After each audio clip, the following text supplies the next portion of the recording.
E Jesus aqui nesse capítulo 17, ele faz uma oração. Eu me recordo de poucas orações em que Cristo tenha feito. Ele orou no capítulo 11 de Mateus, né? Depois que ele falou aquelas palavras lá acerca de Tiro e de Sidom. Depois ele ora na ressurreição de Lázaro, né? Pai, graças te dou porque sempre me ouve, tal. Depois ele ora antes da sua morte, salvo engano, né? Quando ele diz, Deus meu, por que me desamparastes? Eu só me lembro dessas três. E mais esta, se tiver outra, deve ter mais uma, mais duas, eu creio que não. Mas temos essa outra. Portanto, Jesus fez pouquíssimas orações. E as orações que Cristo fez foram todas muito curtas, que ele tenha feito ao Pai. A oração do Pai Nosso não foi uma oração que ele fez ao Pai, mas ele ensinou os seus discípulos a orarem.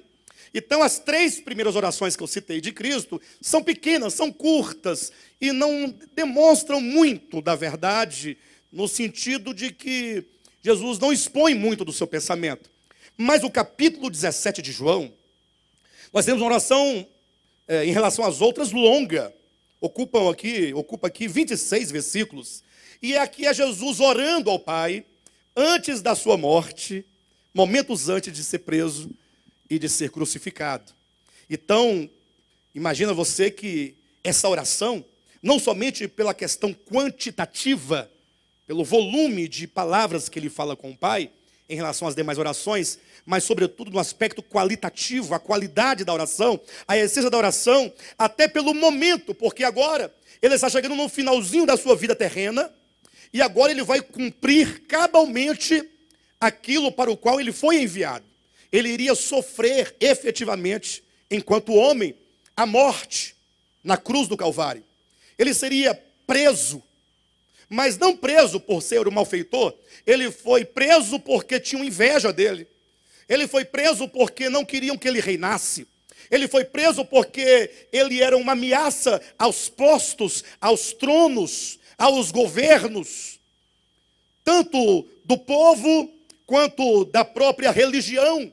Os homens, sobretudo da religião, se viam ameaçados diante do Messias, porque esse Cristo não dava a eles a ambição que eles tinham.